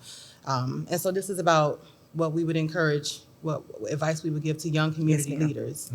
Yeah, that's pretty much it. I had something else, but I lost it. Come back around if I think about it. For a young community leader, I would say one of the things that really surprised me was that my new favorite word became culture. I honestly did not understand the culture of the 2nd Congressional District, and running in that district, when you're doing retail politics, knocking at people's doors from Ludington down to Allegheny County, you learn a few things. I mean, I'm from the East Coast, so I didn't understand how things work in the Midwest or specifically West Michigan. I learned a lot. And I wonder sometimes if I had known the culture about how people respond to certain things, the certain things that get people's interest, if it would have been more effective. But I would say learn the culture. It's very difficult to ask for people's votes, and you're still trying to figure out how to have a relationship with them, because ultimately a vote is a sign of relationship. So learn the culture. Amen.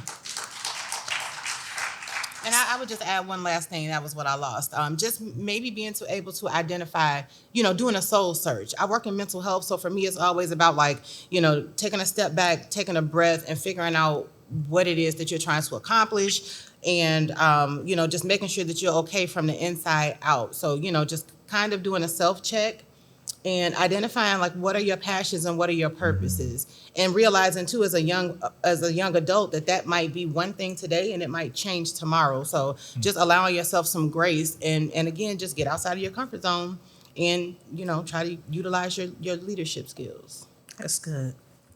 That's good.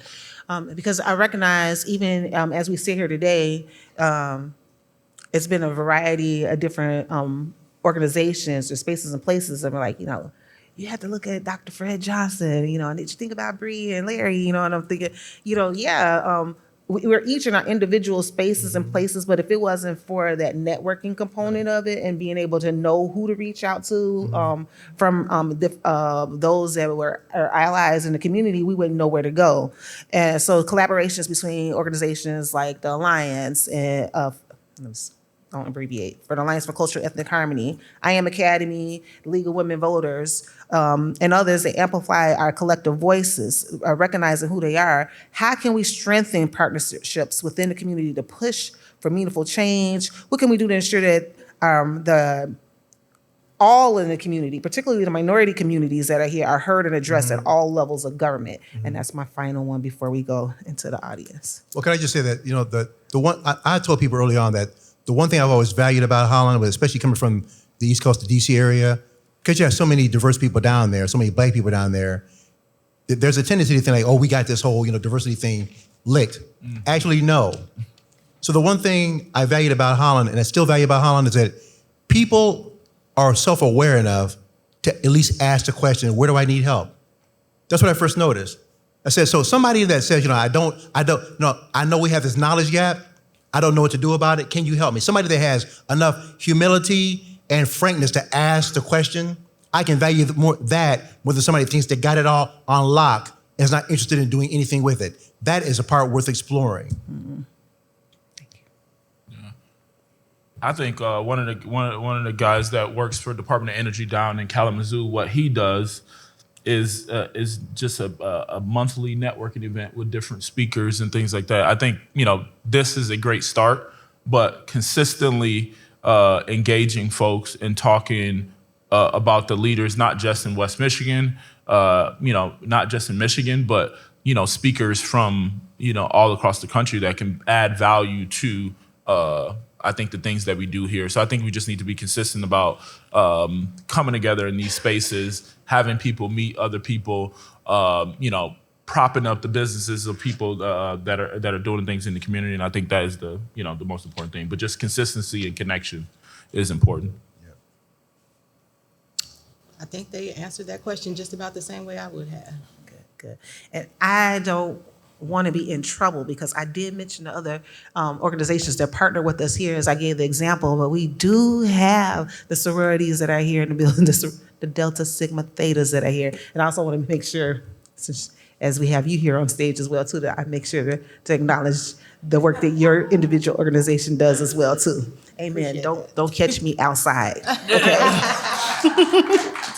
So now this is our opportunity to hear from you, the audience, and I'm going to open the floor for questions and comments. We have Miss Cookie, who is standing somewhere near the sound.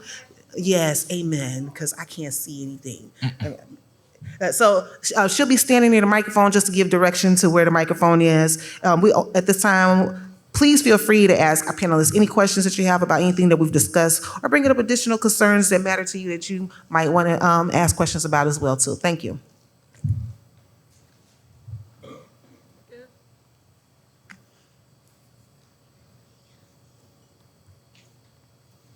Okay, so it's over here. Do I take it to people or do... Yeah. Yes, that's it. Okay, so I'm over here. Does anyone have any questions? I have a comment. Do I need to go like this? Yes, go ahead, Cookie. No, I'm just probably one of a lot of African Americans my age who were told by their parents that their vote didn't matter. I remember growing up in the 70s and the 80s, and my dad, when it came time to vote, that was the first thing he said is, I'm not gonna vote, my vote don't matter. Excuse me, I don't want to offend anybody, but he would say, white folk gonna put anybody in office that they want, and it doesn't matter, your vote don't count. And I believe that, I totally believe that, and I just never voted until Barack Obama. And I voted for him not knowing what he stood for, not knowing what he was black. And that's why I voted. That wasn't good. I should have known more about the politicians or everyone who is going to govern me. So I appreciate this right here. I appreciate the opportunity for us to put this together because I want to speak for a lot of people out there who don't know the importance of local voting, don't know the importance of voting at all, think their vote doesn't matter. It does matter, and I appreciate the League of Women Voters for bringing that to my attention.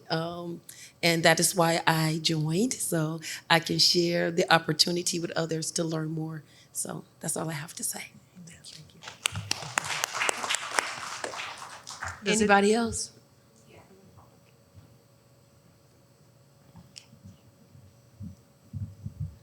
Oh my goodness, Larry, Bree, Fred, amazing, powerful, your insights. Going back to the beginning when we were talking about voter suppression, misinformation, do you have recommendations where we can continue to educate ourselves, whereas we're in conversations with friends, colleagues in different circles, reputable sources. What was coming to my mind was League of Women Voter website, nonpartisan, but places where we can help direct people as we're trying to help them get reputable information. So that was part of it. And the second, do you have a view when we talk about early voting? I've been hearing things, and again, is it misinformation about people mailing in ballots and the mail getting slow, and trying to make sure that I'm not spreading false information, but is there a view on doing early voting physically someplace versus mail-in ballots? And just trying to have good sources of good information. Yeah, so for nonpartisan organizations, especially for youth, they kind of put a good spin on it, is rockthevote.org. And then another organization is iwillvote.org, and then I am voter. So it's a lot of places out there that breaks it down, and they break it down per state, where you can go get good information. And obviously, the SOS website has a lot of great information, the Secretary of State for Michigan. And I voted by mail. You can actually track your ballot. When you vote, you can actually go to the SOS website, put your information in. It'll tell you when your ballot was received. So, I mean, they just have a lot of mechanisms out there to ensure you voted. And you can, if you do mail in your ballot and you have any questions, you can call the clerk. So we live in Park Township. You could just call the clerk and say, "Hey, did you get my ballot?" If they didn't, you can go in there and vote an absentee ballot right at their office to ensure that you voted. We got a Dropbox. I did mine in the Dropbox. I got it on the 26th of September. I dropped it at the 26th of September, and it was somebody. The thing about it is like a lot of people use those Dropboxes. When I opened the Dropbox, somebody else's ballot was there. So, but it just didn't go down right. So I mean, they have a lot of mechanisms to make sure that stuff is there. I just push the ballot in and things like that. So the voting is secure, no matter which way you do it. And if you have any questions, you can call your clerk, and they will give you all the information you have. All the clerks in Ottawa County, especially our county clerk, is one of the best clerks nationally. And I don't say that because he's a Democrat, because he's a Republican. So. Just all the questions that you have, you can ask your clerk either at the county level or in your township or your city. Yeah, Tara, what I'm thinking about was the Pew. In addition to what Larry said, for getting information about voting historically or current surveys and so on, that it's the Pew PEW Research Council, which has been a pretty good. Objective, nonpartisan. I mean, they just report the facts of what it is. So they conduct surveys nationally, and every now and then they'll conduct a survey on different issues.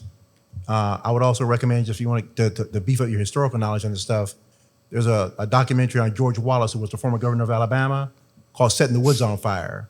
There's some other things I can think of relative to sources that are historical, but those two, to be sure. The documentary on Wallace shows what happens when you don't vote, and that we have a man in charge who is clearly trying to suppress the vote, and then the struggle to get the vote in the 1960s in Montgomery and elsewhere around the country. But also, I would say the Michelle Alexander's book that came out a few years ago, The New Jim Crow, where she's talking about mass incarceration, but in addition to that, the linking of the 1965 Voting Rights Act to incarceration and other things that came from the vote or the lack of voting. So there's so many things, as you all well know, that are tied to the vote that can happen if you don't vote. So I'll think of some more and just forward those to you. Excellent. Well, I learned a whole lot just now. I'm glad that somebody posed that question because it is hard to find valid information. And around this time of year, we get completely overwhelmed with the media, all of the different campaigning stuff that's coming in the mail, the emails, the phone calls, the text messages. And you don't know what is valid and what is not. So just making sure that the information you're obtaining, if it's going to be online, is a reputable website like one of the ones that was mentioned. And just not to allow yourself to be sucked in by all of the marketing that's going on in the media that's coming in right to our doorsteps. For sure.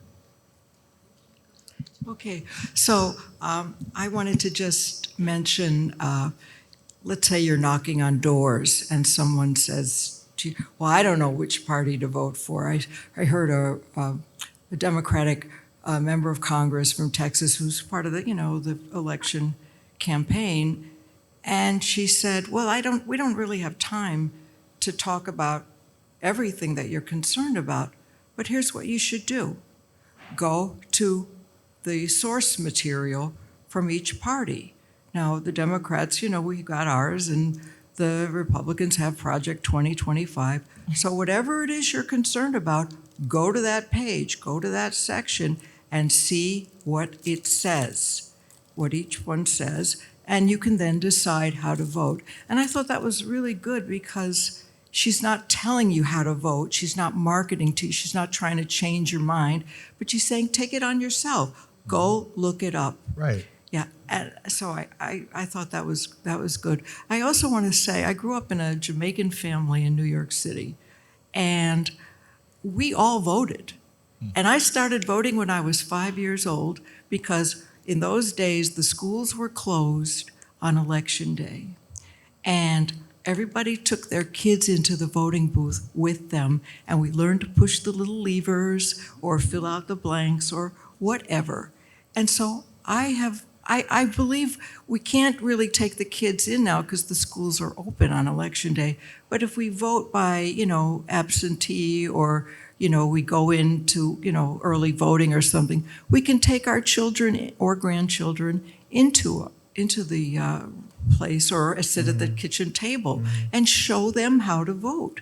And my husband in Holland, Michigan said he had the same thing with his family. So that was that, but I'm a vintage person, so that's what we did in those days. Thank you. That's good. That's good. Well, growing up with parents who were both raised in Alabama, Montgomery, Alabama, voting, there was never any question about us doing it. They had fought too hard to get it. So, yeah, we knew the risk of not voting, and because people had literally died in the process of trying to get the vote, it became something of a more than just an immediate duty to do so.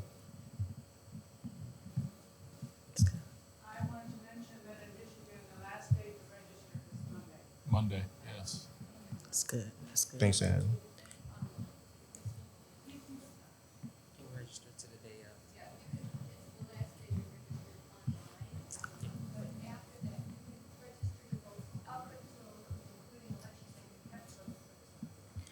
So what she was just saying is that the 21st is the last day to register online, but you can still register to vote until the election day and also get a ballot on that same day. You probably shouldn't wait that long if you're not registered, but if you did, you could do that. Those are the kinds of things that I talk about with, my name is Margot Walters. I am a candidate on the Holland Township ballot this year. First-time candidate. Look me up. All right, Margot. What is she saying? But those are some of the questions that I have. I go to doors sometimes and I talk to people and they say, I'm not going to vote. And I try to convince them to vote. And so I'm going to ask you, each of you, you knock on the door and someone says, I'm not voting this year. What might you say to try to change their mind so that they will actually vote? Oh, that's a good question. I mean, I think my first question would be, why do you think you shouldn't vote? Because it has to be a circumstance or something that happened that now they're considering their vote to not count or it not to matter. And then I would ask them about the issues, just like you would ask anybody else. What issues are they passionate about? And everybody's passionate about an issue that is related to voting and whoever represents them. So I think that's the most important thing is, why do they have that stance? And then kind of leaning in on the issues, just like any other door. Well, I mean, I would just maybe encourage them to, honor history. Think about, those who had to, go above and beyond and lose lives to, bring us to this present day where we do have this right.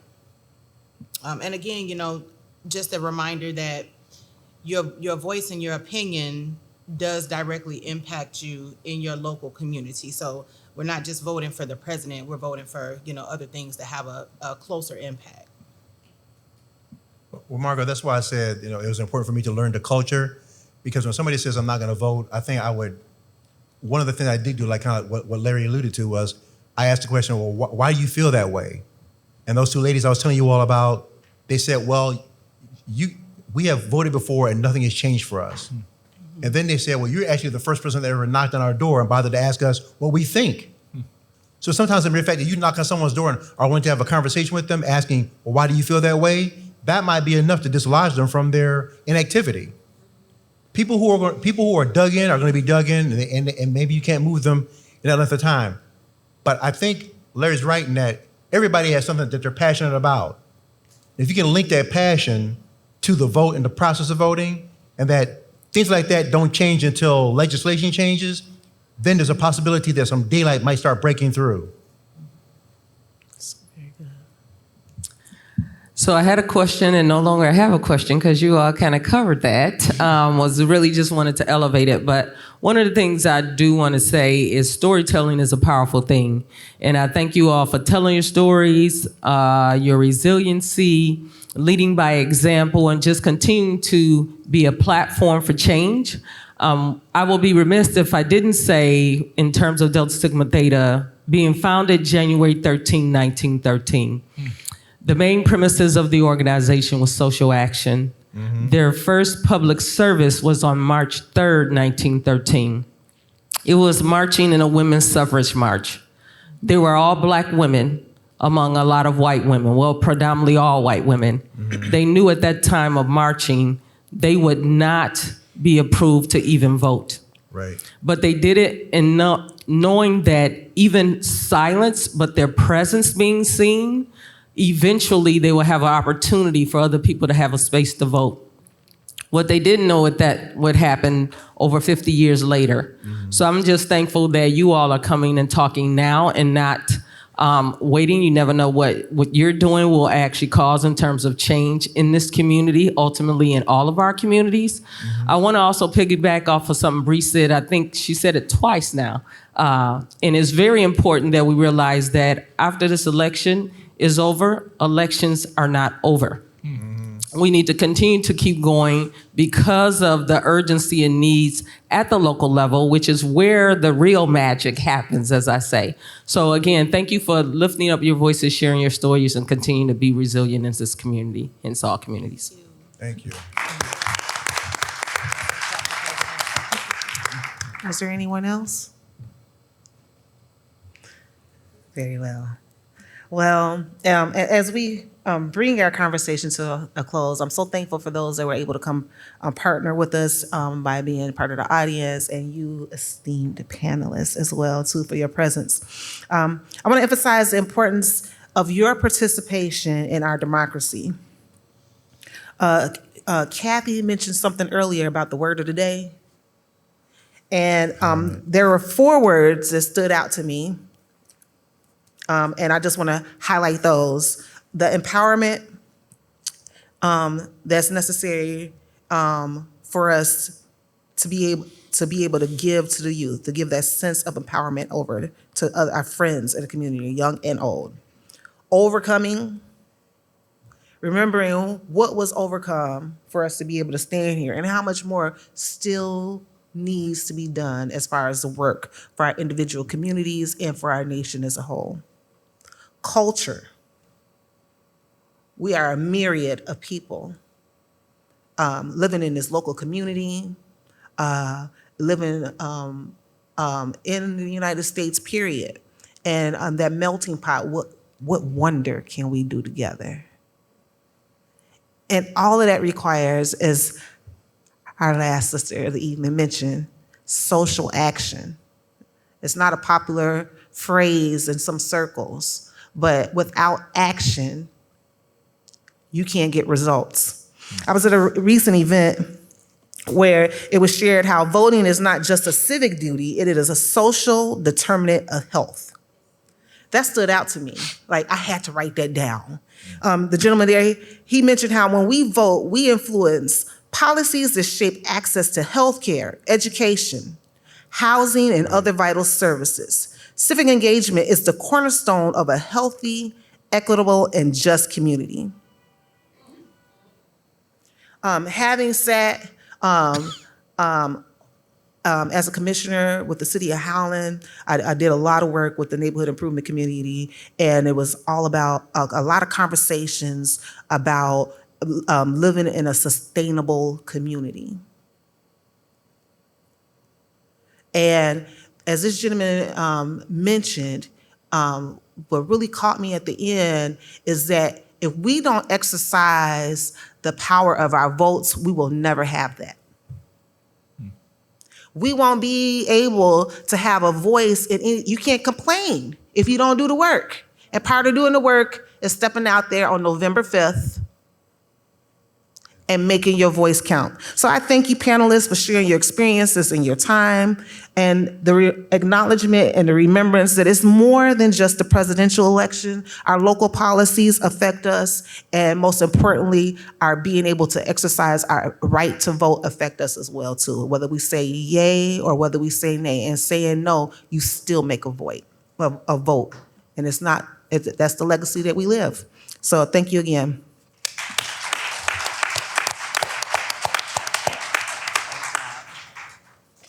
Just a few quick things to close you out, and thank you again so much to the panel. Thank you to Viola. Thank you for having me. Any other Chicago? How many other Chicago people in the room? Anybody else? You know, when I first moved here, they would say those Chicago people. I was like, watch it. But this is a perfect example of what other people coming from other places can accomplish in order to help community. Can we say an amen to that?